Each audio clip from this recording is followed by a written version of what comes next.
La vie de ma mère, c'est simple, mais rassurez-vous, je raconterai pas ma vie. Parce que je joue sur les mots, et en jouant sur les mots, je vais m'intéresser à ceux que je rencontre. Ça sera les avis de ma mère.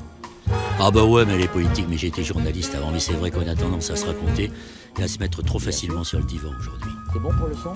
Je peux faire le clap?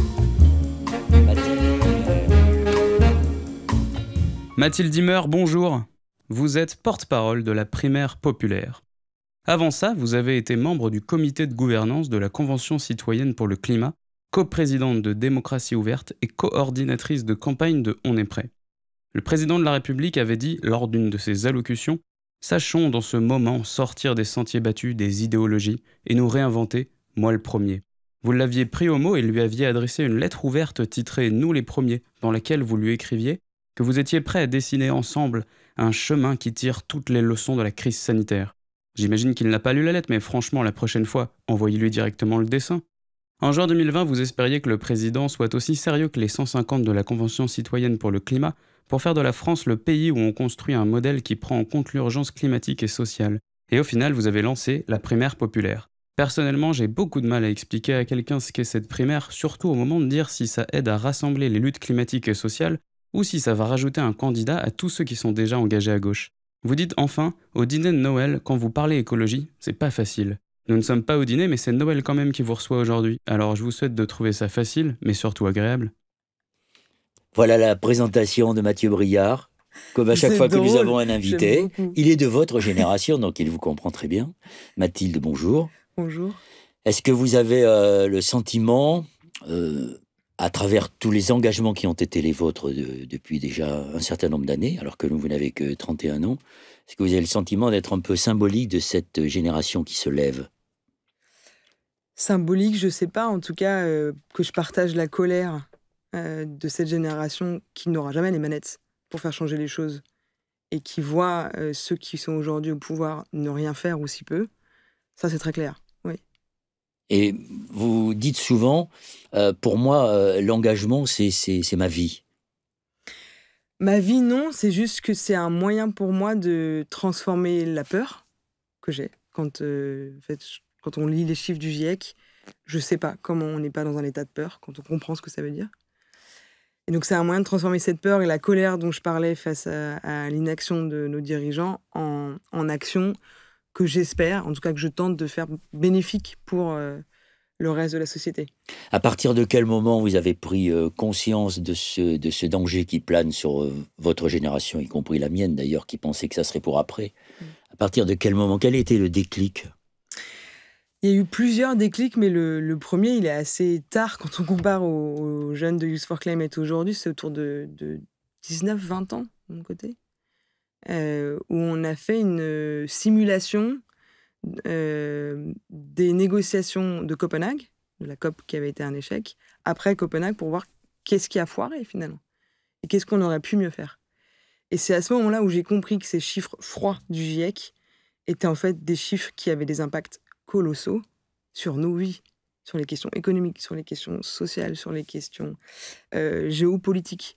Et en fait, du coup, à ce moment-là, passer ces chiffres-là de ma tête, de manière très intellectuelle, à mes tripes.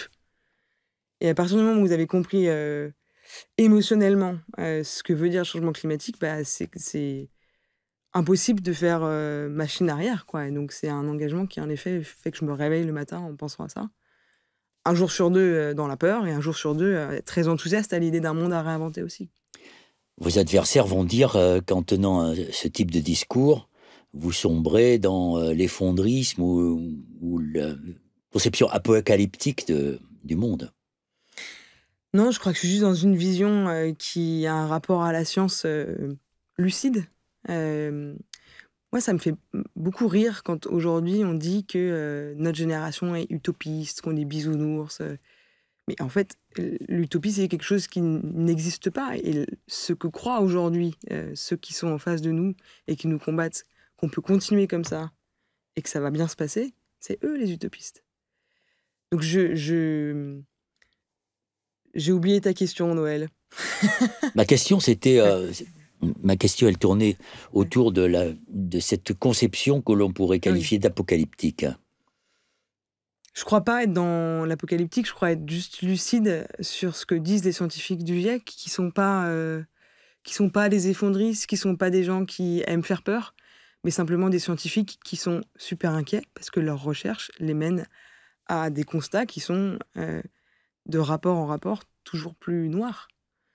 C'est-à-dire, si on prend la crise du Covid, beaucoup de gens au début pensaient que c'était rien et que ceux qui disaient que c'était grave étaient complètement dans l'apocalypse et des théories effondristes. On voit aujourd'hui qu'il y a une sorte de consensus sur le fait que c'est pas une petite grippe. Est-ce que la réaction politique derrière est la bonne ou pas, ça je ne sais pas. Mais par contre, je pense qu'il y a un rapport à la science qui doit être lucide. Et c'est pas possible aujourd'hui de toujours attaquer ceux qui portent ce message-là en disant vous êtes des vendeurs de peur. Non, en fait, c'est juste des scientifiques qui font leur boulot. Alors, revenons à ce que disent ces scientifiques. Vous nous expliquiez il y a quelques instants que les chiffres du GIEC étaient comme ça, pouvaient avoir une certaine neutralité, et qu'à partir d'un certain moment, vous avez traduit ces chiffres en une réalité qui vous a réellement bousculé, on peut dire ébranlé. Pensez-vous, comme certains, que les scientifiques du GIEC devraient mettre plus d'émotion dans leur rapport? Non pas pour nous faire peur, mais en tout cas pour nous alerter de manière plus sensible. Je ne sais pas si c'est le rôle des scientifiques de mettre de l'émotion, en tout cas pas dans leur rapport. Après, qu'ils partagent leurs émotions et leurs inquiétudes, ça je pense que oui.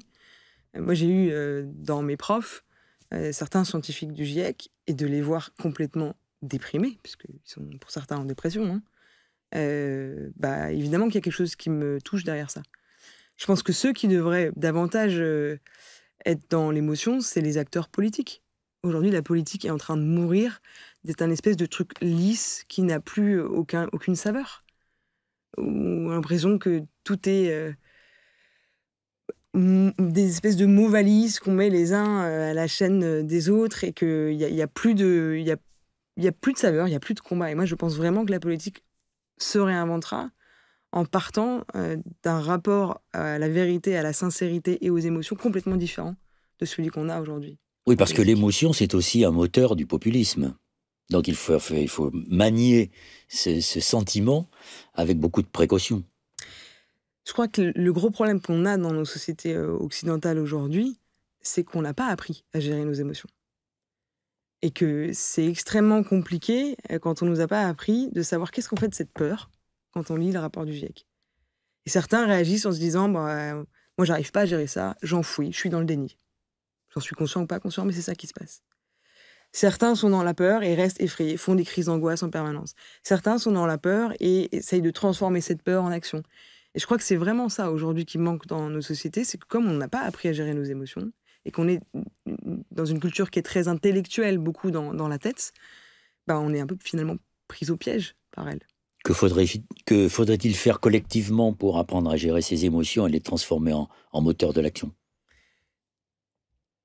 J'ai pas la réponse toute faite. Je pense que la manière dont les 150 citoyens de la Convention ont géré ça m'a beaucoup inspirée. À la fin de la première session où Valérie Masson-Delmotte du GIEC est venue présenter ce que disent les scientifiques du monde entier, les 3/4 d'entre eux sont venus nous voir en nous disant « Je me suis pris une baffe, une claque, un électrochoc, je me sens complètement impuissant, j'ai peur, qu'est-ce que je peux faire moi, petit citoyen, face à un truc aussi énorme ?» Parce que, à part les quelques climato-sceptiques qui étaient là, qui ne le sont plus d'ailleurs maintenant, la plupart d'entre eux pensaient que, si je caricature un peu, en faisant du vélo et en triant les déchets, ça allait le faire. Et là, on comprit qu'en fait, non, c'était un changement beaucoup plus radical de nos modes de vie qui était nécessaire. Et du coup, dans une situation de peur, d'abord, qui pour certains s'est transformée ensuite en colère, de se dire, mais puisque nos décideurs savent, puisque les médias savent, pourquoi est-ce qu'on n'en parle pas plus dans les médias? Pourquoi est-ce que les décideurs font pas plus? Et de voir derrière la manière dont ils ont géré ça. C'est-à-dire qu'il y a plein de moments où certains d'entre eux étaient au fond du trou, je veux dire, émotionnellement, et ils se sont les uns les autres tirés finalement vers le haut. Quand l'un n'allait pas bien, ils allaient le chercher, le soutenir en lui disant si, on va y arriver. Et ont transformé finalement leur peur et leur colère en propositions. et en action. Et ça me donne beaucoup d'espoir parce que je crois que si, à l'échelle d'un groupe de 150 personnes, on est capable de faire ça et qu'aucun d'entre eux ne reste dans une sorte de déni face à la réalité, mais qu'on ment pas aux gens en leur disant bah oui, bon, c'est pas si grave, mais qu'on leur dit la vérité et qu'il y a une capacité à se mettre en action, à aller vers des propositions, je pense qu'on peut le faire à l'échelle d'une population. Mais ça demande peut-être de ne pas mentir, mais de permettre aux gens de se mettre en action. Et aujourd'hui, ce qui est compliqué, c'est que on laisse pas un espace aux gens pour se mettre en action et pouvoir bouger sur les questions climatiques à la hauteur de l'enjeu. La vie de ma mère. La vie de ma mère, c'est une série de podcasts consacrés à l'écologie et plus exactement à la pensée des écologistes. Nous les faisons, ces podcasts, avec des philosophes, des experts, des sociologues, des activistes qui nous apportent leur point de vue sur la société, leur point de vue sur le monde et qui nous aident à mieux le comprendre et à mieux préparer l'avenir. Ma vocation, celle de ma génération d'écologistes, c'est la transmission. C'est le passer le témoin à ceux qui aujourd'hui ont pris conscience de l'urgence et qui savent qu'il n'y a plus de temps à perdre. Nous avons présenté depuis le début 6 épisodes de ce podcast. Nous avons besoin de vous parce que nous avons décidé d'être, farouchement indépendants. Les seuls qui peuvent nous aider à poursuivre ce chemin que nous avons entamé, c'est vous. En entrant dans notre communauté de la vie de ma mère. Il vous suffit d'aller sur Tipeee. C'est une nécessité politique et philosophique. La vie de ma mère. Alors, on va revenir maintenant plus en détail sur la Convention citoyenne pour le climat, parce que vous avez été qualifié à un certain moment d'architecte en chef. Expliquez-nous, Mathilde, comment vous êtes arrivée avec, vous n'êtes pas toute seule, mais avec ces collectifs qui se sont succédés, comment vous êtes arrivée à convaincre le pouvoir de mettre en place cette convention citoyenne. C'est pas arrivé du jour au lendemain. Non, c'est pas arrivé du jour au lendemain et c'est né de liens humains. Moi, au tout début du mouvement des Gilets jaunes, je suis à la fois dans l'écosystème climat, notamment chez On est prêt, où on prépare avec les copains de partager C'est sympa la vidéo en soutien du recours en justice de l'affaire du siècle. On va y revenir sur tout ça, parce que là déjà vous nous expliquez plusieurs étapes. Mais qui sont liés. Bien sûr. Et de l'autre, je suis coprésidente de Démocratie ouverte. Et quand les Gilets jaunes émergent, on décide d'aller sur les ronds-points, écouter, comprendre qui sont les Gilets jaunes, quelles sont leurs revendications, qu'est-ce qu'ils portent, pourquoi les ronds-points, et juste essayer de comprendre. Et de fil en aiguille, je me lie d'amitié avec un certain nombre de celles qu'on appelle les femmes en jaune. Et c'est ce lien humain, en fait, qui va créer la dynamique autour de la Convention citoyenne où, quand Édouard Philippe, Premier ministre, répond aux 4 ONG de l'affaire du siècle que c'est un très beau coup de com' ce qu'ils ont fait et que c'est une très belle réponse au mouvement des Gilets jaunes, on commence à voir rouge côté écolo en se disant « Non, mais attends, là, ils sont en train d'opposer ambition climatique et justice sociale, c'est pas du tout ce qu'on veut faire. » C'est le contraire, même. Et c'est le contraire. Et moi, je vois bien sur les ronds-points, en étant assez régulièrement avec les copains et les copines, qu'il y a une envie commune d'un monde qui n'est pas le monde consumériste dans lequel on est, et qui a une écologie populaire qui est possible, et qui réunit les Gilets jaunes, et qui réunit les militants écolos.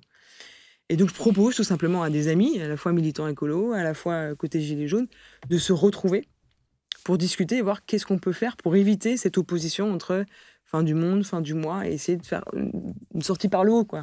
Ça devient les gilets citoyens. Et ça devient les gilets citoyens. Et les gilets citoyens, assez vite, on converge finalement vers cette idée de remettre la balle au centre et de proposer une assemblée de citoyens tirés au sort, qui va devenir après la Convention citoyenne pour le climat. Et on propose ça pour plusieurs raisons. La première, c'est que les gilets jaunes se sentent mal, voire pas représentés par les élus actuellement.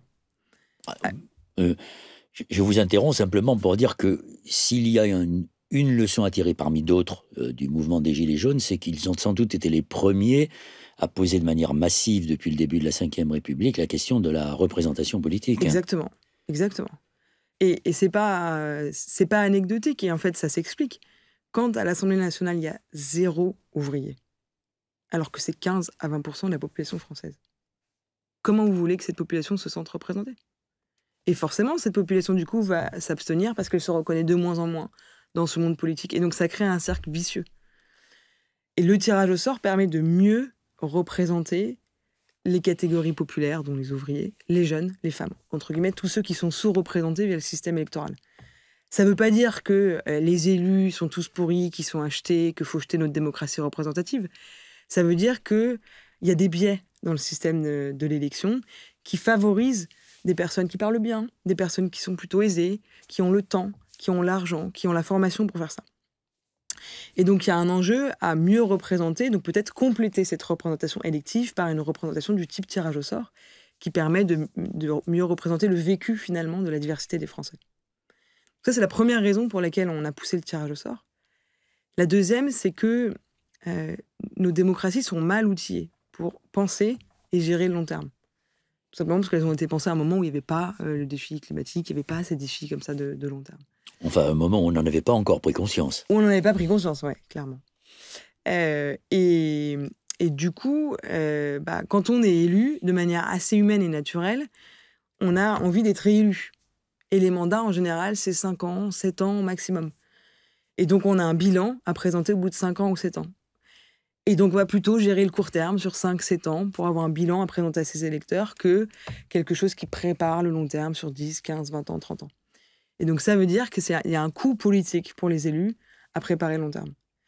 Le tirage au sort évite ça, parce que quand vous êtes tiré au sort, vous êtes là pour un temps donné, quelques mois, et vous n'avez pas l'enjeu d'être élu. Du coup, vous pouvez beaucoup plus facilement vous permettre de penser le long terme. À nouveau, je ne dis pas ça en disant les élus sont tous achetés, sont tous pourris. Je dis vraiment ça en expliquant que les règles du jeu actuelles de notre démocratie font que, assez naturellement, le court terme passe avant. Donc pour ces deux raisons, à la fois la question de représentation et les questions de gestion du long terme, on a poussé cette idée de tirage au sort. Et on a écrit une lettre ouverte au président de la République. Celle-là, il l'a lue. Il a reçu Cyril Dion, qui a pu lui présenter plus en détail. Puis on a été reçu 5, 6, 7 fois par l'Élysée. Et quand on a compris... Par le président ou par des collaborateurs? Cyril à l'Élysée, par le président lui-même. Et ensuite, les 5-6 rendez-vous par des membres de son cabinet. Et pareil, du cabinet du Premier ministre, du ministère de la Transition écologique et solidaire, qui voulaient comprendre plus en détail ce qu'on proposait imaginer finalement cette convention citoyenne dans le détail. Et nous, on était très, très vigilants à chaque rendez-vous, avant chaque rendez-vous. On se retrouvait au sein du collectif et on posait des lignes rouges. Parce qu'on avait très peur de se faire utiliser, manipuler par le pouvoir, d'autant plus avec le grand débat qui était pour nous quand même un grand enfumage pour éteindre le mouvement des Gilets jaunes. Mais c'était plutôt marathonman, c'est-à-dire que le président de la République, quand il parlait 6 heures le lundi, il essayait de parler 7 heures le mardi, mais il n'écoutait que lui, au fond. Oui, en tout cas, quand on regarde la manière dont ils ont ficelé le grand débat, tout était fait pour donner l'impression d'une écoute, mais pour pouvoir ensuite prendre ce qu'on veut et puis ne rien en faire. Et du coup, on a été très vigilants sur la manière dont le processus est construit, et on a été force de proposition. C'est-à-dire qu'à chaque rendez-vous, on arrivait avec une proposition. On n'était pas dans du à prendre ou à laisser, mais pas loin, finalement. Et du coup, on a vraiment conçu chaque étape et chaque périmètre, méthode de cette convention citoyenne. Est-ce que c'est que des citoyens tirés au sort ou est-ce qu'on mélange avec des élus? Combien ils sont? Comment est-ce qu'ils sont tirés au sort? Sur quels critères? Combien de sessions? Comment est-ce qu'on choisit les intervenants? La règle du débat contradictoire, des garants, la place du politique dans l'organisation, le fait qu'il n'y ait pas de personne, ni de l'Élysée, ni de Matignon qui soit intégré dans le pilotage, etc., etc. Donc tous ces détails qui font que, in fine, ça marche ou que ça ne marche pas. Est-ce que vous avez essayé, dans les discussions que vous avez eues avec les représentants du pouvoir, est-ce que vous avez essayé d'introduire la question du nucléaire qui n'a pas été abordée par la Convention citoyenne? Non, parce qu'on est parti vraiment d'une question qui était les chiffres du GIEC et les engagements nationaux des États. Donc nous, la part de négociation qu'il y a eu avec l'Élysée, elle a été sur 3 points. La première, c'est l'objectif, l'ambition. Nous, au début, on demandait un objectif qui était de au moins 65% de réduction de gaz à effet de serre dans un esprit de justice sociale. Et ça, l'Élysée nous a répondu assez rapidement, hors de question, dans la loi française, on a 40%, on n'arrive même pas à le faire. On ne va pas commencer à se mettre un objectif aussi ambitieux, même si les scientifiques disent que c'est ça qu'il faut faire, on n'en est pas en capacité. Donc on a trouvé un terrain d'entente en disant réduire d'au moins 40% les émissions de gaz à effet de serre dans un esprit de justice sociale, en laissant du coup la main aux 150 citoyens tirés au sort sur est-ce que c'est 40%, est-ce que c'est plus ? Réponse à laquelle ils ont été, je trouve, assez intelligents de dire ce chiffre-là est un chiffre qui compte que les émissions au niveau national, alors qu'on se rend compte qu'en termes de justice sociale, on a intérêt à penser les émissions dites importées, c'est-à-dire les émissions qui sont liées aux produits chinois qu'on importe chez nous et qu'on consomme, et qui sont comptées dans les émissions chinoises, en fait, c'est nous qui les consommons, donc il y a une sorte d'hypocrisie. Et qui, en plus, crée des délocalisations, donc sur le plan social et en termes d'emploi, sont gravissimes. Et donc, la manière d'aborder les choses par les citoyens a été plus par cette voie-là. Deuxième point de négociation avec l'Élysée, ça a été sur la composition de cette Assemblée. Nous, on est arrivé avec 2 scénarios.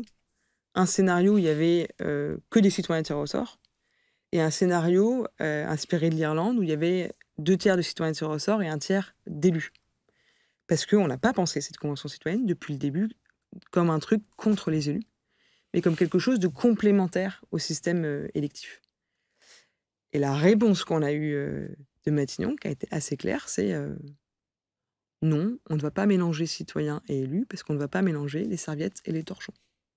Je vous laisse imaginer qui sont les serviettes, qui sont les torchons. Mais c'est là aussi où on prend conscience qu'on parle souvent de la défiance des citoyens vis-à-vis des élus. On dit souvent qu'il n'y a plus de confiance, qu'il y a de la méfiance. Mais c'est vrai dans l'autre sens aussi. Beaucoup d'élus n'ont pas confiance dans leurs citoyens. Et c'est d'une violence énorme. Quand vous considérez que vos citoyens sont des torchons et que les élus sont des serviettes, forcément, il y a une déconnexion qui se fait. Et je crois qu'il y a une confiance à recréer entre les élus et les citoyens si on veut que notre démocratie fonctionne. Alors, ce que vous dites est très intéressant parce que, en effet, on constate qu'aujourd'hui, le pays, notre démocratie est affaiblie par cette crise de confiance, cette défiance qui est devenue majoritaire chez les électeurs. Mais vous le regardez sous un autre angle, et c'est sans doute ce que vous a appris la Convention citoyenne.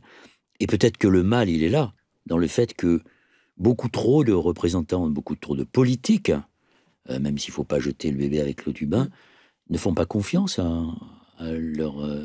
non pas à leurs électeurs, aux citoyens. Ils les prennent finalement pour des sujets malléables et dont on se sert pour être réélu.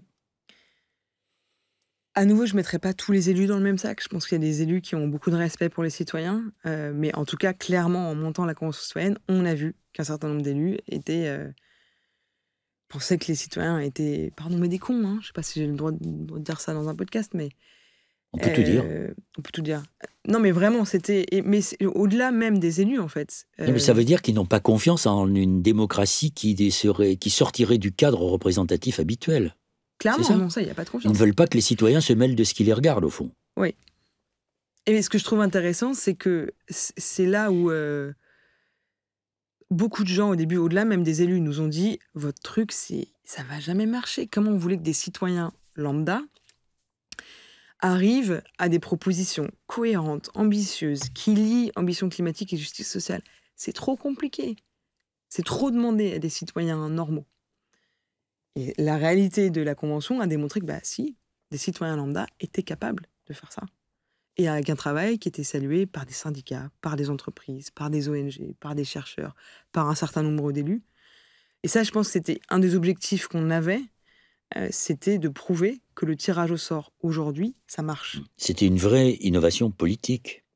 En France, oui. Après, en réalité, on n'a rien inventé de très nouveau. En Irlande, ça marche depuis plusieurs années. Dans plein de pays, Au Danemark, ça marche depuis 1989. Mais oui. En fait, c'est une vision qu'on a de... Je pense qu'on sent tous que notre démocratie, elle va mal, voire très mal. Certains pensent même qu'on n'est plus en démocratie. Si, on est quand même en démocratie, quoi qu'on dise. Moi, je pense qu'on est encore en démocratie, mais que c'est une démocratie qui vacille de plus en plus.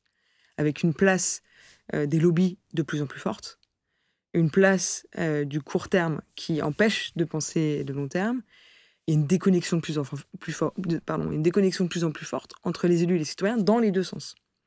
Et donc, il y a un besoin de mettre à jour cette démocratie. Il ne faut pas l'acheter. Il ne faut pas acheter tous les élus.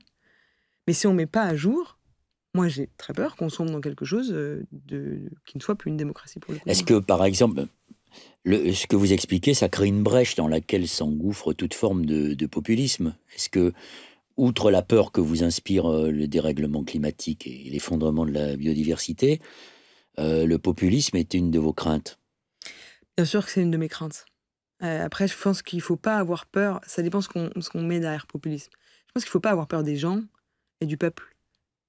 Là où le populisme me gêne, c'est que c'est une utilisation des peurs du peuple pour l'emmener vers quelque chose de terrible. En revanche, permettre aux citoyens, au peuple, d'avoir des cadres de délibération, c'est génial, c'est ça, la démocratie. La démocratie, c'est le débat d'idées. Pourquoi est-ce qu'on interdit aux citoyens de participer au débat et aux décisions? Pourquoi est-ce qu'on le cantonne à un rôle d'électeur qui, tous les 5 ans, doit mettre un bulletin dans l'urne et qui, au bout de 2 ans, a la gueule de bois de voir celui ou celle qu'il a élu échouer? Ça ne fonctionne plus. Aujourd'hui, il y a une époque où ça fonctionnait, quand les gens avaient... pour beaucoup, ne savaient pas lire ni écrire, c'était assez naturel de déléguer le pouvoir à des représentants pour écrire la loi.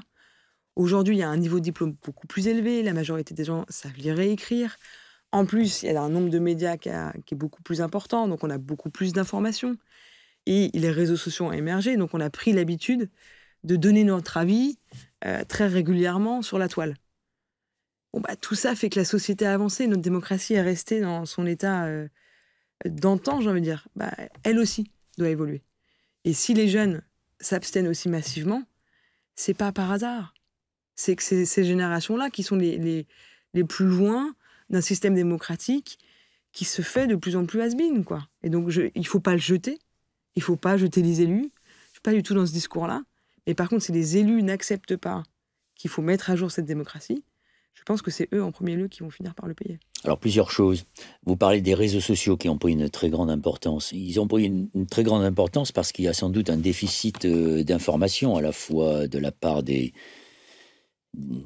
représentants politiques, aussi d'une certaine manière de certains médias. N'avez-vous pas peur aujourd'hui que les réseaux sociaux finalement se substituent au devoir d'information et que ça aboutisse à une sorte de brouillard qui occulte une conception critique de la société? Si, ça me fait peur, bien sûr. Mais je pense qu'il y a... L'enjeu derrière, c'est la qualité de l'information dans les médias. Et aujourd'hui, c'est extrêmement complexe d'être journaliste avec la rapidité de traitement de l'information qui est demandée. On est tout le temps dans un truc d'urgence. Et en même temps, le besoin de temps pour faire des enquêtes de qualité. Et en plus, le mode de financement des médias. On voit bien qu'il y a un problème quand autant de médias appartiennent à aussi peu de gens.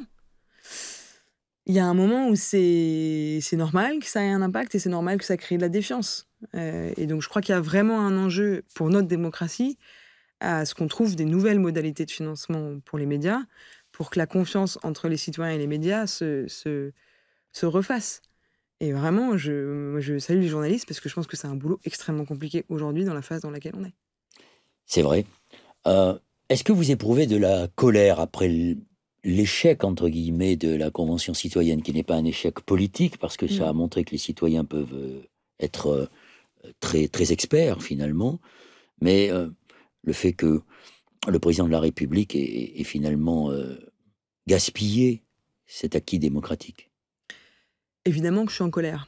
Après, j'ai pas une colère de rage, dans le sens où quand on a lancé la Convention citoyenne pour le climat et qu'on s'est engagé avec Cyril notamment et Laurence Tubiana, on savait que le sans-filtre d'Emmanuel Macron, c'est peut-être pas 100% sans filtre. On n'est pas complètement bisounours. Si on y a été, c'est qu'on pensait que, 1, c'était une bonne chose de prouver que le tirage au sort fonctionne. 2, qu'il était possible de faire de cette Convention citoyenne un objet politique sur la question environnementale qui montre que les citoyens sont bien plus en avance que les élus aujourd'hui sur la question écolo. Et donc qu'on peut y aller beaucoup plus loin quand on est élu et que la population suivra.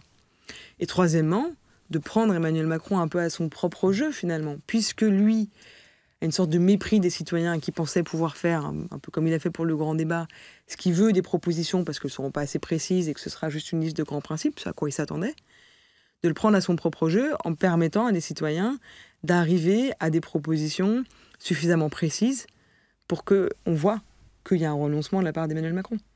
Et c'est ça qui s'est passé. Et donc aujourd'hui, moi je suis fière de ce qu'on a fait en termes de démonstration du fait que le tirage au sort fonctionne. Je suis heureuse d'avoir montré que des citoyens de tout âge, de tout bord politique, de toute classe, ont envie d'une écologie qui pour moi est une écologie populaire, et que ça dépasse les classes sociales, et qu'on peut arriver à construire une écologie qui n'est pas une écologie que de bobos. Une écologie de classe. Ni une écologie de classe. Après, évidemment, je suis en colère. Je m'attendais à être en colère. Mais je suis en colère et c'est une des raisons pour laquelle on a lancé la primaire populaire. C'est que moi, dans mon engagement, le changement climatique est quelque chose d'extrêmement compliqué, qui touche notre vie par plein d'aspects différents. Et donc, pendant 10 ans, depuis que j'ai eu ce déclic, j'essaye de comprendre. Et j'ai bossé dans les associations, j'ai bossé dans le monde des médias, dans le monde des réseaux sociaux, accompagner les entreprises.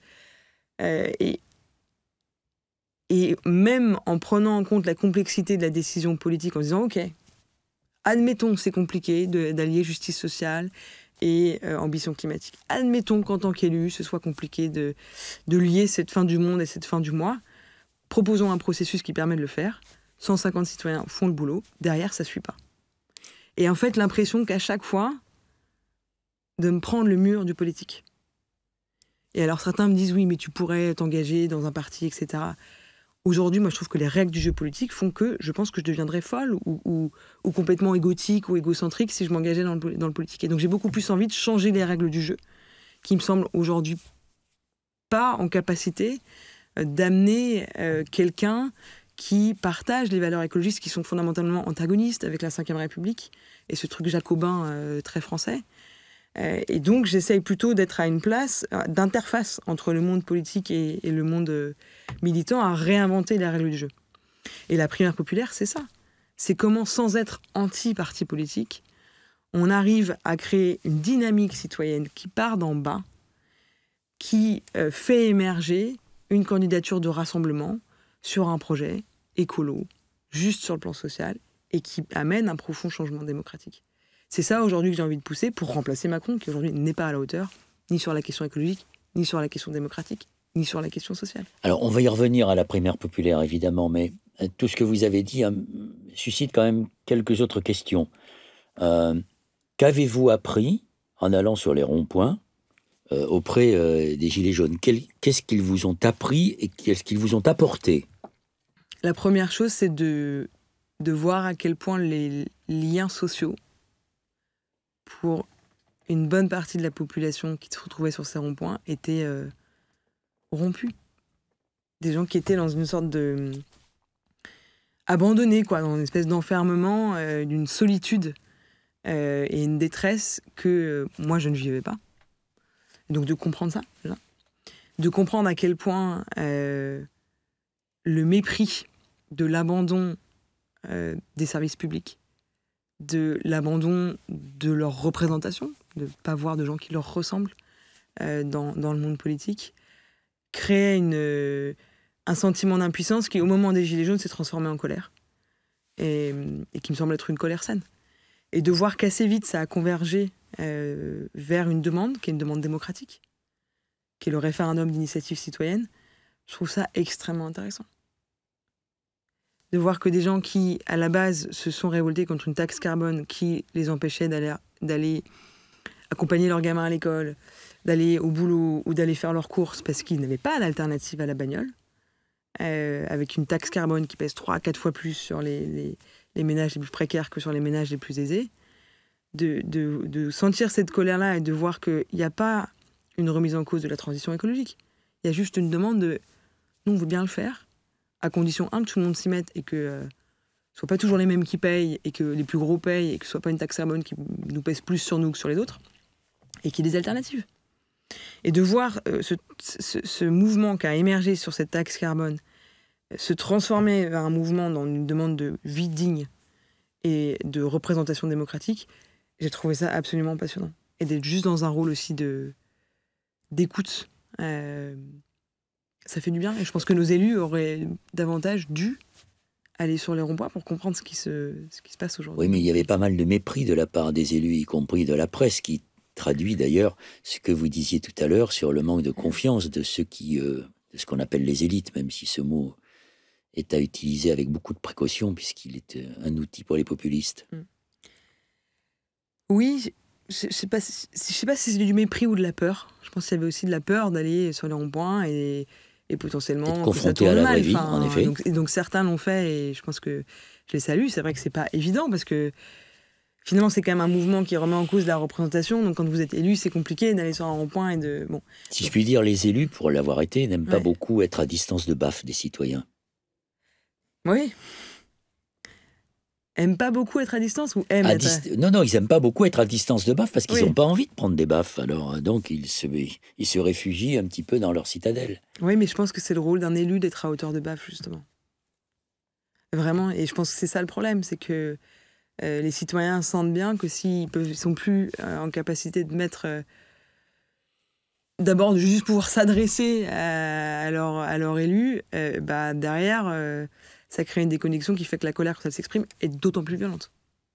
Et du coup, une déconnexion qui est presque irréparable. Donc, et c'est pour ça que je pense vraiment qu'il y a un enjeu à faire en sorte que dans le système des élections ou avec des processus de type tirage au sort, on arrive à mieux représenter les différentes catégories de population. Est-ce que les Gilets jaunes ont été un élément qui vous a conduit à créer avec vos amis la primaire populaire dont on va reparler? Oui. Oui. De voir que autant de jeunes s'abstiennent, de voir qu'autant de gens se sentent pas représentés, ça prouve bien qu'aujourd'hui, il y a une déconnexion avec l'offre telle que les partis les structurent. À nouveau, je suis pas dans un discours où les partis sont achetés, je pense qu'ils ont vraiment leur rôle à jouer. Et je regrette d'ailleurs qu'ils ne jouent plus autant qu'avant un rôle de producteurs d'idées, de formateurs aussi finalement, sur les questions qu'ils portent.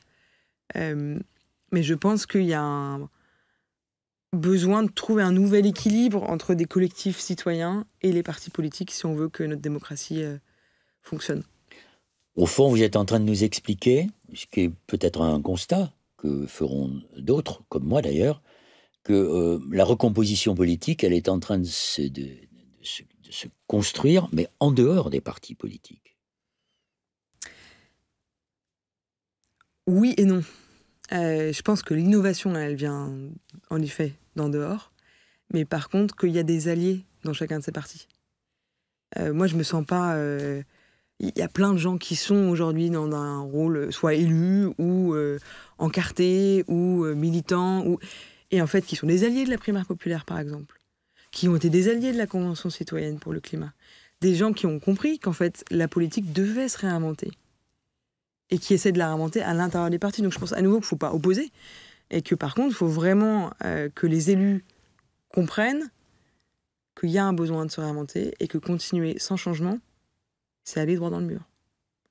Et que ce que proposent les citoyens en dehors, c'est pas contre eux aujourd'hui, mais que s'ils continuent à ne pas être dans une écoute et à être dans un truc de mépris, bah, ça finira par une opposition. Je veux dire, au moment des Gilets jaunes, le tirage au sort a été aussi pensé par certains, plutôt dans la version populiste, comme on vire tous les élus, on les remplace, de toute façon, ils sont tous pourris, et on met une assemblée de citoyens de tirage au sort.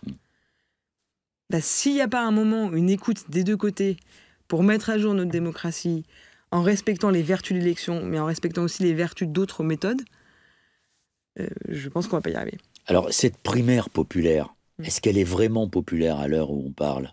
Parce que moi, j'ai le sentiment que vous aviez de grandes ambitions, mais que pour l'instant, une grande partie de ceux qui pourraient être motivés par le fait que la société civile pousse les politiques à s'organiser pour proposer des alternances ou des alternatives, on a le sentiment que ça patine un peu, si je puis dire.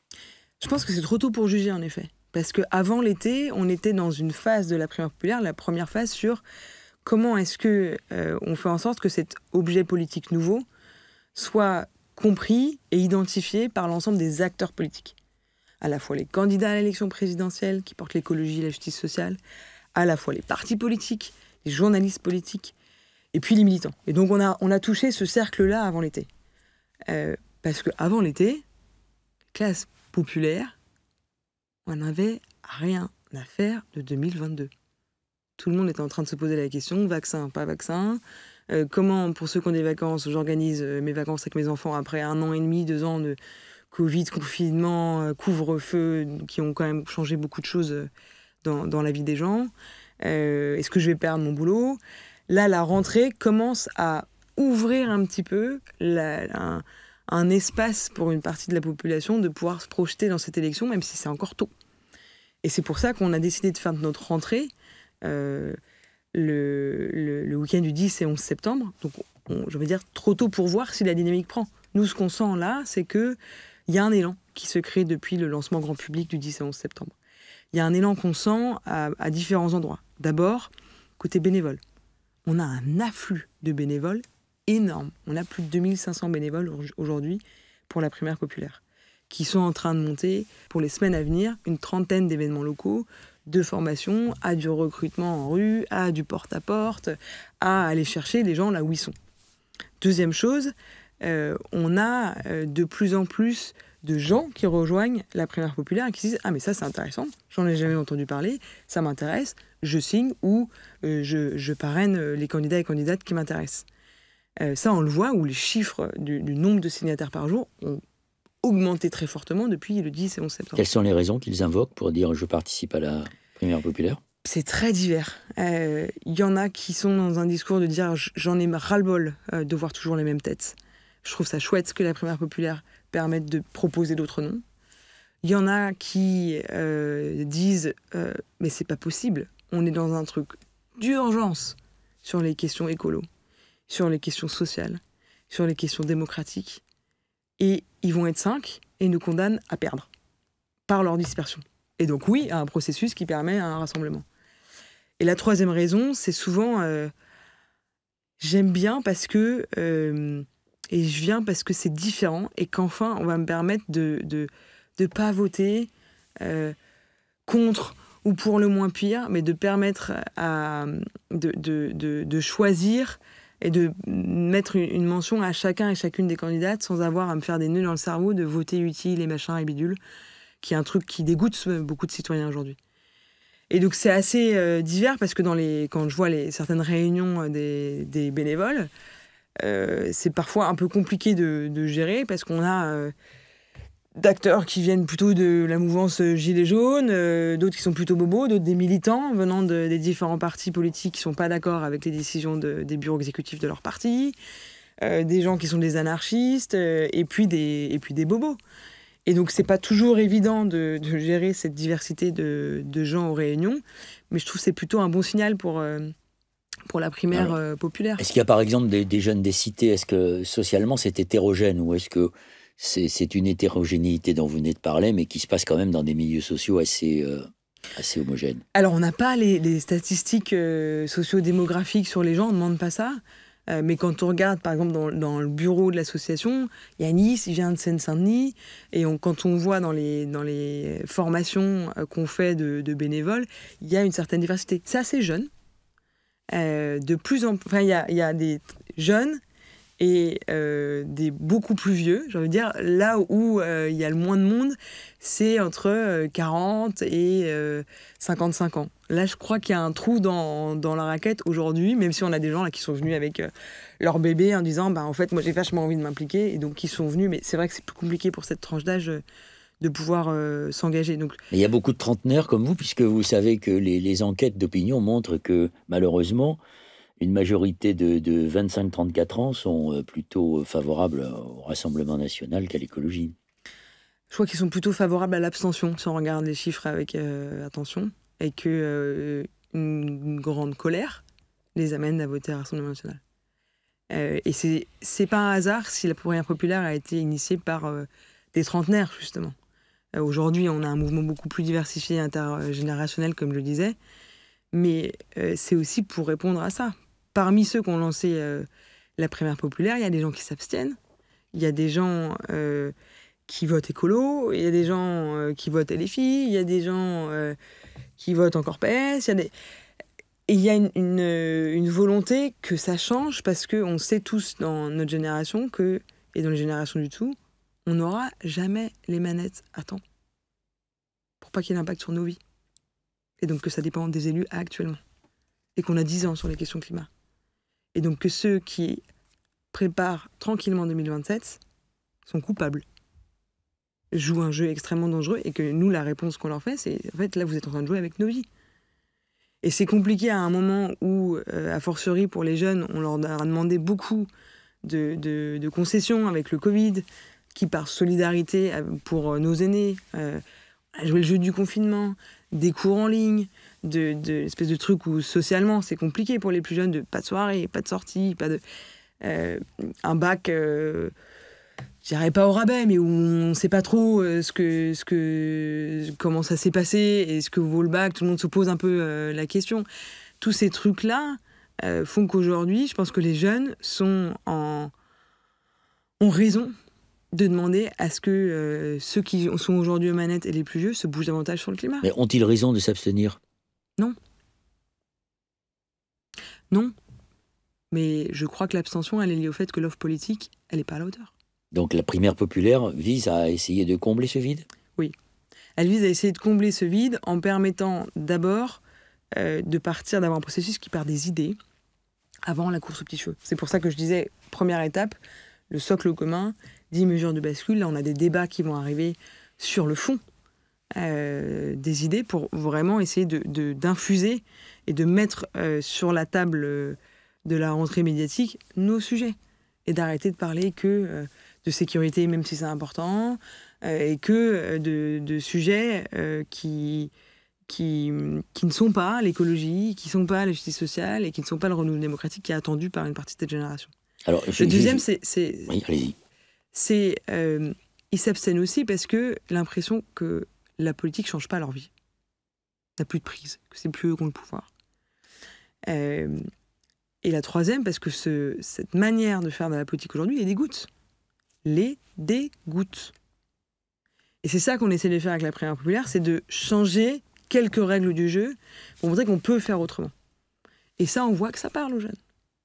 Et donc il y a un enjeu à comment est-ce qu'on arrive à embarquer les politiques qui viennent du monde traditionnel et qu'on respecte à la primaire populaire dans un système où les règles du jeu sont un petit peu différentes et qui permettent à des gens qui ne se reconnaissent pas dans le monde politique actuel de participer. Et donc de créer une dynamique qui est capable aussi d'être gagnante parce qu'elle embarque une partie des gens qui aujourd'hui s'abstiennent ou n'ont plus rien à faire de la politique parce que déconnectés de leur propre vie. Mais vous, Mathilde, vous êtes passionnée par la politique, vous ne la rejetez pas. Vous dites qu'il nous dégoûte, mais c'est pas parce qu'il vous dégoûte que vous ne voulez pas que la politique reprenne le dessus. Moi, j'aimerais que la politique avec un grand P reprenne le dessus. Aujourd'hui, je suis désolée, j'ai l'impression de...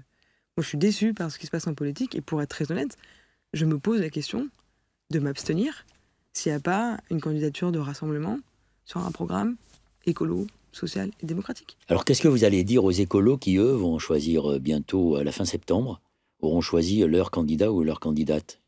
Je leur dis que c'est très bien.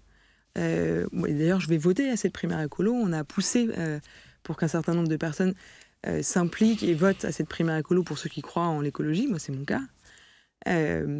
Parce qu'on respecte à la primaire populaire la manière dont chaque parti politique désigne son ou sa candidate. La question qu'on leur pose, c'est OK, fin septembre, une fois qu'on aura le nom du ou de la candidate écolo, et qu'on aura à côté Anne Hidalgo pour le PS, Jean-Luc Mélenchon pour LFI, Fabien Roussel pour le PC, Arnaud Montebourg en cavalier seul, on fait quoi ?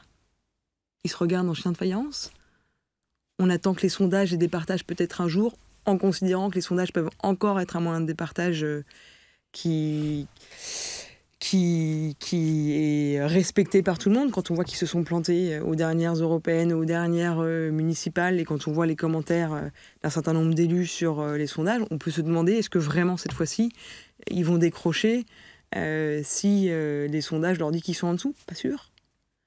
Et donc la question qu'on leur pose, c'est quoi votre plan pour que nous, citoyens, on ait une chance d'avoir une candidature qui gagne en 2022 sur la base d'un projet écolo et social. Et la réponse qu'on a aujourd'hui, elle est rien. Il n'y a pas de réponse. Et c'est ça qui nous inquiète et c'est la raison pour laquelle on a créé la primaire populaire. C'est que nous, on n'a pas 5 ans à perdre. Parce que 5 ans sur la question climatique, c'est énorme au vu de ce que disent les scientifiques.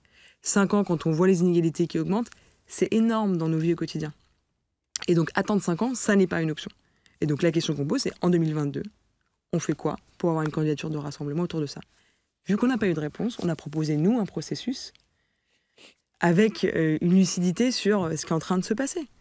Où le scénario qui est en train de se dérouler sous nos yeux de multiplication des candidatures, on l'a écrit il y a 8 mois, à Arnaud Montebourg près, qu'on n'avait pas prévu. Tous les autres, c'était écrit mot pour mot. Et c'est pour ça qu'on a conçu un processus où on savait très bien que les régionales, contrairement à ce que nous ont dit et le PS et ELV à l'époque, n'allaient pas départager et permettre de savoir qui est hégémonique dans cet espace-là, qu'il y aura une espèce de combat de coq de savoir qui est au-dessus, et puis selon la manière dont on regarde les résultats, et ben le PS est au-dessus ou ELV est au-dessus. On avait aussi prévu ça.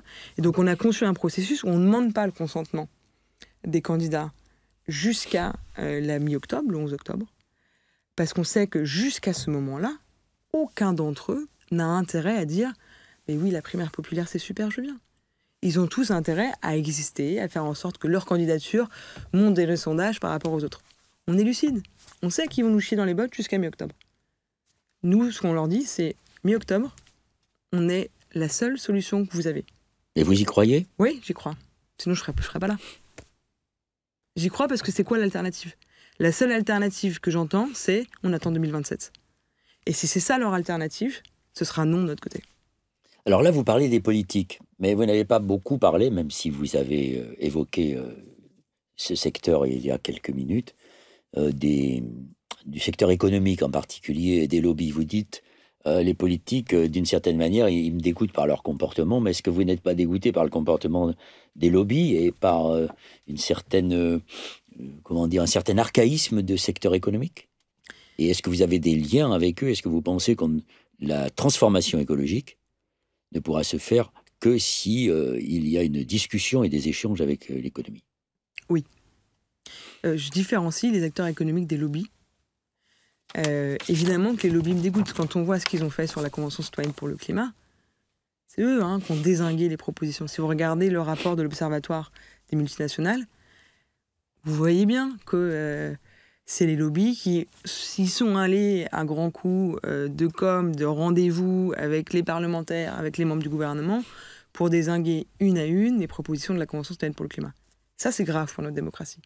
Et c'est ce qui me fait dire aujourd'hui que je pense notre démocratie est en tendance de plus en plus forte vers une plutocratie ou une oligarchie. Et que, attention, il y a un énorme risque. Et d'ailleurs, quand Nicolas Hulot est parti du gouvernement d'Édouard Philippe, c'est ce qu'il a dit.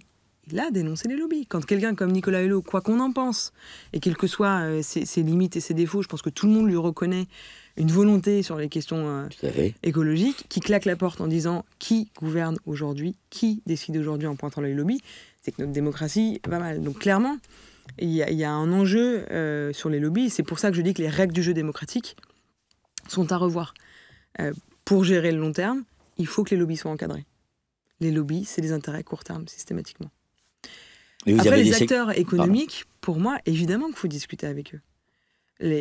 On n'aura pas un monde demain sans création économique. Pour autant, est-ce que c'est la croissance verte à volo? Je ne crois pas. Moi, je pense que le PIB est un mauvais indicateur, en réalité. Donc, c'est pour moi le débat croissance-décroissance. Je ne sais pas si c'est le bon débat. Par contre, encourager les acteurs économiques qui se bougent sur ces questions-là, évidemment qu'il faut le faire. Un acteur comme le mouvement Impact France, par exemple, qui réunit un grand nombre d'acteurs de l'entrepreneuriat social et solidaire, qui se mettent des règles sur les questions actionnariales, des objectifs sur la question écologique, sur la question sociale, sur la question de l'égalité homme-femme, etc., etc. Ces secteurs-là, il faut les encourager. Par exemple, dans le plan de relance, je regrette que Emmanuel Macron n'ait pas mis des conditions. Si on avait des conditions à ce plan de relance sur les questions écologiques et sociales, ces acteurs économiques-là seraient encouragés et ce ne seraient pas les gros du CAC 40 qui se gavent. Donc je pense que c'est évidemment ce genre de pratique qu'il faut encourager. Évidemment, je suis en lien avec un certain nombre d'entre eux, que ce soit des entrepreneurs du monde de l'ESS ou que ce soit des acteurs qui ont été à des postes, y compris dans le CAC 40, et qui se sont fait débouter parce qu'ils allaient trop loin sur la question écologique. Est-ce que vous pensez qu'aujourd'hui, une majorité de responsables économiques sont prêts à entendre le discours de la transformation écologique et qu'ils sont prêts à affronter des périodes difficiles où il faudra que des secteurs de l'industrie disparaissent à terme, comme cela avait été le cas en France, par exemple avec la sidérurgie, et qu'on s'engage vers cette transformation qui devrait être créatrice d'emplois? Je ne saurais pas dire. Je pense que je ne suis pas suffisamment en lien avec la diversité de ces acteurs économiques. Il y en a qui sont prêts. Et je pense qu'il faut les encourager à tout prix pour qu'en fait ça fasse tache d'huile. Et que c'est pas ce qu'on fait aujourd'hui. On leur met plutôt des bâtons dans les roues. C'est plus dur, hein. C'est quand même plus dur créer de la valeur économique en faisant la transition écologique. Et donc si on ne les encourage pas d'une certaine manière et qu'on favorise les autres, bah, c'est compliqué. Dire que tous sont prêts, non. Enfin, franchement, on l'a vu. L'acteur qui a été le plus écouté par les citoyens de la Convention citoyenne, c'est les entreprises. Paradoxalement, les citoyens de la Convention ont voulu entendre finalement ceux qui bloquent le plus d'une certaine manière ou sont les plus lents à bouger, pour comprendre que c'est quoi les freins, c'est quoi vos contraintes, comment est-ce qu'on peut essayer de vous faire bouger. Et dans cette diversité d'acteurs, j'en ai entendu qui étaient clairement prêts et qui cherchaient des moyens de bouger et qui attendaient que le politique aille plus loin et aille aussi vers encourager mais aussi interdire certaines pratiques, et d'autres qui sont pas du tout prêts. Alors on entend certains d'entre eux, et pas des moindres, quand ils ont accès aux médias, et les médias leur sont plutôt ouverts, dire oui mais les écologistes ils sont gentils, c'est un beau projet, mais alors la décroissance c'est la fin de tout, s'il n'y a pas de croissance, il n'y a pas de partage des richesses. C'est quand même un faux procès tout ça, parce que la décroissance elle existe déjà dans un certain nombre de secteurs. Je pense en particulier à la biodiversité qui vit un effondrement qui est l'équivalent de ce qu'on pourrait appeler la 6e extinction. Je pense que c'est un faux procès, mais j'ai envie de dire, je pense qu'on prend le problème dans le mauvais sens. Cette croissance du PIB, parce que c'est ça qu'on calcule, est-ce que c'est le bon indicateur pour savoir si ça change nos vies dans le bon sens? Aujourd'hui, je ne crois pas. Je vous casse une bouteille sur la tête, Noël, je crée du PIB. Est-ce que c'est bon pour vous? Non. Est-ce que c'est bon pour l'hôpital? Non. Oui. Est-ce que oui, la catastrophe de l'Erika, un certain nombre de choses sont entrées dans le PIB. Oui. Donc l'enjeu pour moi, c'est comment est-ce qu'on change d'indicateur pour que les acteurs économiques, justement, soient tirés vers le haut et vers la transition écologique, vers la transition sociale. Et donc, il y a des choses qui bougent sur les critères ESG, les critères extra-financiers, mais pas assez vite, pas de manière obligatoire. Et donc, je pense que c'est vraiment dans cette dynamique-là qu'il faut aller et que moi, je regrette qu'il n'y ait pas un débat plus profond qui s'organise sur cette question des indicateurs. Parce que je pense que ce n'est pas la question de croissance ou pas croissance, c'est croissance de quoi? Et quand on voit que le PIB et la croissance du PIB créent autant de misère sociale et n'empêchent pas des crises comme celle des Gilets jaunes, le ruissellement, c'est un peu une blague aussi. C'est vrai. Et tout ce que vous dites là, ça ferait dire à ceux qui vont vouloir vous combattre, parce que l'écologie, c'est pas les bisounours, hein, c'est un combat avec des adversaires déterminés, comme vous venez de nous le dire pendant tout cet entretien. Est-ce que vous vous considérez comme aujourd'hui une militante radicale? Et pour vous, que signifie le mot radicalité quand on est un militant écolo? Quand on est un militant écolo, le mot radicalité pour moi veut dire prendre le problème à la racine. Et donc ce mot-là, moi, ne me fait pas peur quand il est pris dans ce sens-là. Le problème, c'est que souvent, quand on dit radical à la télévision, ça veut dire violent. Et donc moi, je ne suis pas une militante violente. Donc je ne suis pas radicale au sens de la plupart de la manière dont les médias l'entendent. Par contre, je considère être radicale dans le sens de prendre le problème à la racine, oui. Il y a un moment, on ne fera pas d'économie sur une planète morte. Voilà. Donc si on ne prend pas le problème à la racine, on va continuer à mettre des pansements qui ne serviront à rien in fine, quoi. Mais prendre le problème à la racine, ça suppose, contrairement à ce que l'on ne veut pas dire, parce que ça fait peur. Ça suppose, non pas de la brutalité, mais ça suppose de la douleur. La transformation écologique ne se fera pas sans douleur. Il faut avoir le courage de le dire. Pour certains secteurs, en tout cas. Mais ça sera encore pire si on ne l'engage pas. Ce sera encore pire si on ne l'engage pas, déjà, premier point. Et le deuxième, c'est que je pense que ça dépend comment ça accompagner. À nouveau, c'est ça que j'ai trouvé intéressant dans la Convention citoyenne pour le climat. Les propositions qu'ils ont faites ne sont pas très nouvelles. Ce qu'ils ont fait, par contre, c'est permettre à chaque fois qu'ils font une proposition, y compris quand c'est de l'obligation, à chacun d'être accompagné pour pouvoir le faire, et que personne ne soit piégé. Contrairement à la taxe carbone façon Macron, qui avait piégé un grand nombre de gens.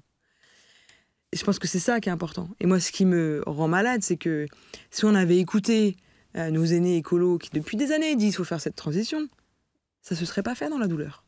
Parce qu'on aurait eu le temps de formation, ça, on aurait eu le temps. Donc, bon, on ne les a pas écoutés à l'époque, c'était certainement une erreur, tant pis.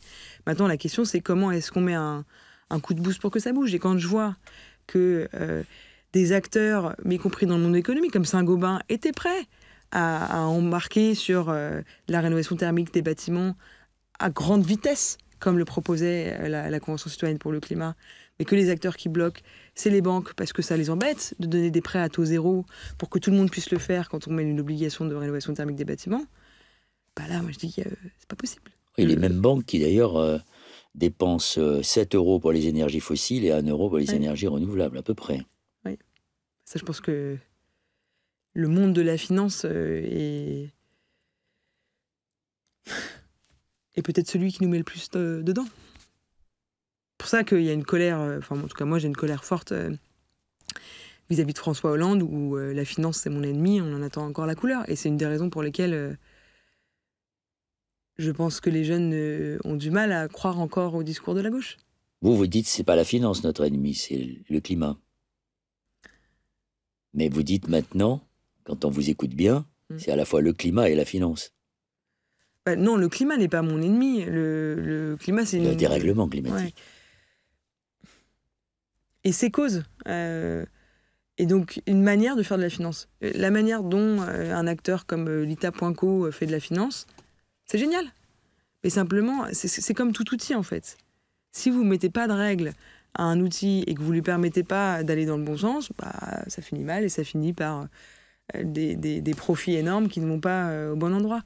Donc je ne crois pas que la finance soit forcément un ennemi ad vitam aeternam. La finance telle qu'elle se pratique aujourd'hui, avec des parachutes dorés et un système actionnarial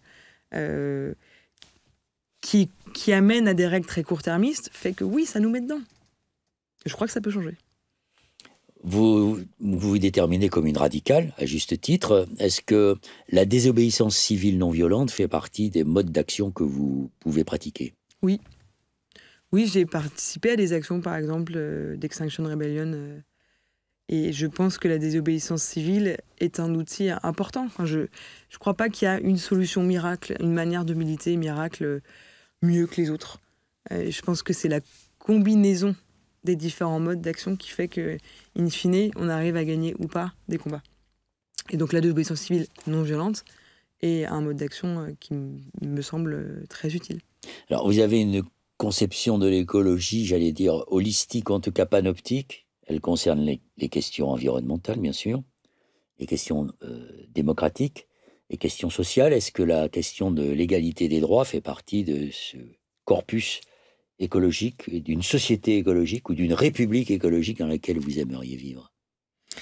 Oui, je crois qu'en fait la question écologique, quand on parle de radicalité, de prendre le problème à la racine, quand on le prend à la racine, c'est un problème de domination de l'homme sur son environnement. C'est cru au-dessus, quoi.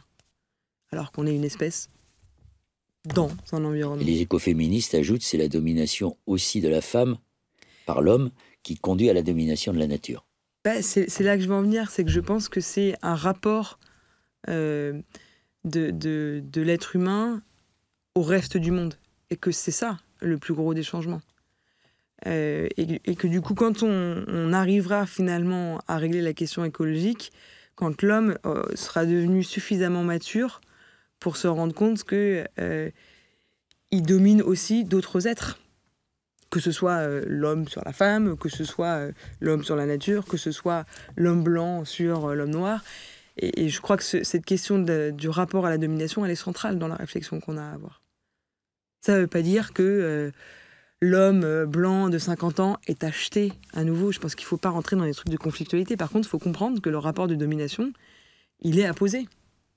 Et que ce n'est pas anodin que dans notre système démocratique, les hommes blancs de plus de 50 ans soient surreprésentés par rapport aux autres catégories de population et que du coup, ces autres catégories de population votent moins ou votent peu. C'est pas anecdotique. Donc l'écologie, ça peut être aussi le carrefour de plusieurs intersections, pour parler aujourd'hui contre ceux qui montrent du doigt, ceux qui pensent qu'on ne peut pas délier les questions des discriminations, des questions coloniales, des questions sociales. Oui. À nouveau, je pense que ce rapport à la domination, si on prend le problème à la racine et qu'on règle le rapport de domination de l'homme sur la nature, in fine, on règle aussi les rapports de domination entre êtres humains. Alors, comme vous l'avez dit à plusieurs reprises et au début de notre entretien, je voudrais y venir pour avant de clore cette heure de discussion, vous dites « Je me lève un jour sur deux avec la peur au bide », quand je pense aux chiffres des scientifiques du GIEC, vous m'avez dit tout à l'heure, et un jour sur deux, pleine d'enthousiasme à l'idée d'un monde à réinventer. Bon, voilà, nous avons discuté pendant 1 heure. Vous êtes enthousiaste ou vous êtes au fond du trou? Et est-ce que ce que vous regardez vous donne plus envie d'espérer que de désespérer? Plus envie d'espérer. Pour une raison simple, c'est que je pense qu'on est en fait très nombreux à ne plus se retrouver dans les codes de société, codes de réussite de la société actuelle.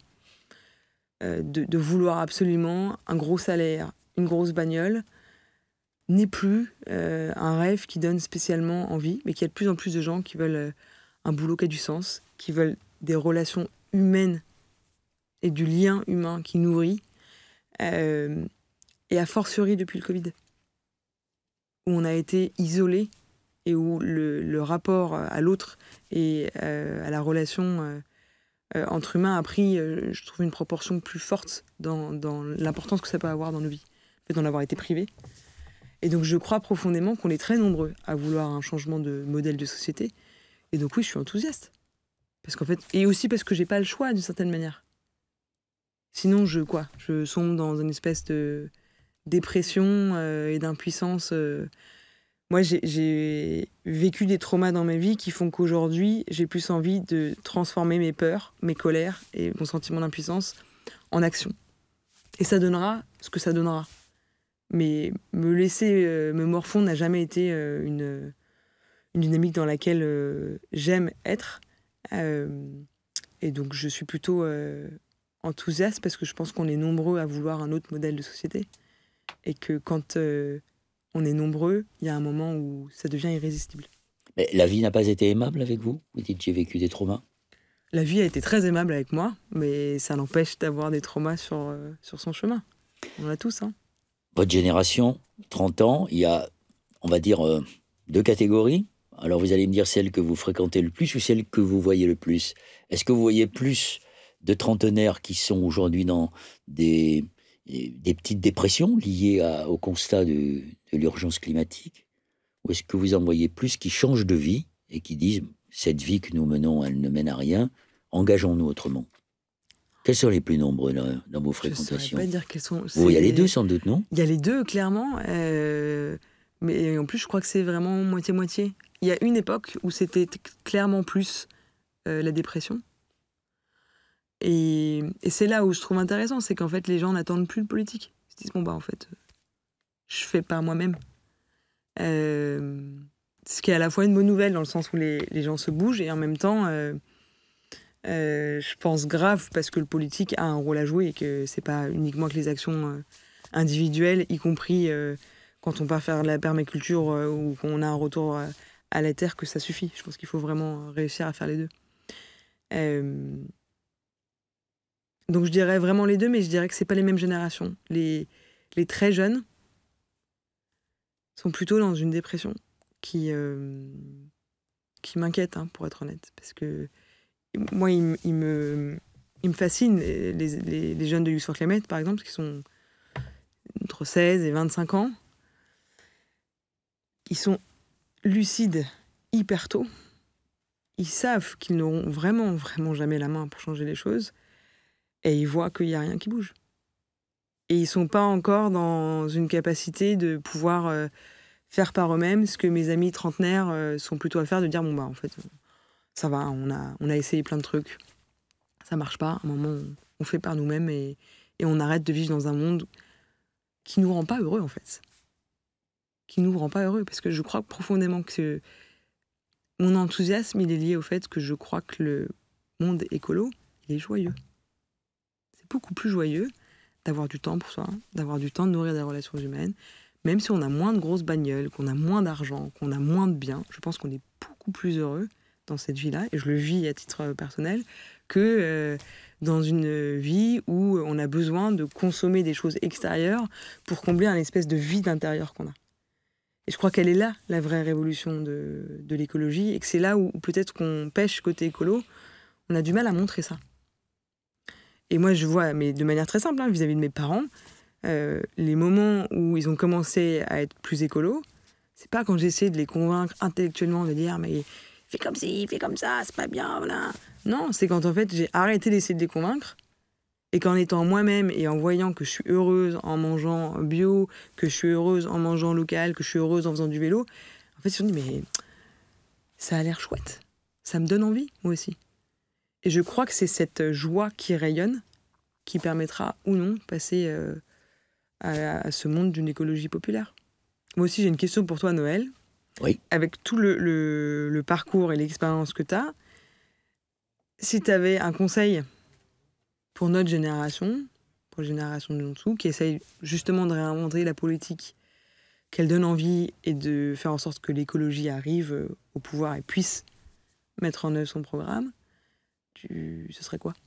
Alors, le conseil que je donnerais à ces jeunes de ton âge et encore plus jeunes, c'est d'écouter le podcast que l'on vient d'enregistrer. C'est de t'écouter. Parce qu'en effet, moi, j'appartiens à cette génération qui a été traitée de marchand d'apocalypse, de marchand de peur, de bougie contre le progrès. Mais nous avons contribué pendant ces 40 ans à infuser les idées écolo dans la société, c'est clair.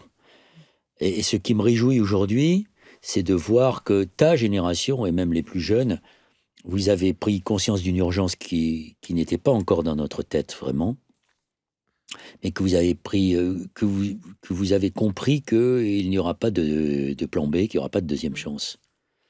Et je trouve que c'est ça qui est important. En même temps, je vois qu'il y a cet engagement fort, cette peur dont tu as beaucoup parlé, cette espèce de désespoir d'ailleurs d'une certaine manière de la part de cette jeunesse. Ça me trouble beaucoup. Et je pense qu'on ne peut pas construire un projet d'avenir et un récit qui soit attractif uniquement sur des bases qui sont fondées sur le désespoir et la peur. Mais quand je participe, malgré mon âge, aux manifestations pour le climat, je suis allé dans plusieurs, quand je suis en contact avec ta génération, je vois que vous êtes quand même très construit politiquement, en fait. Et que c'est pas le désespoir qui vous conduit et qui vous anime.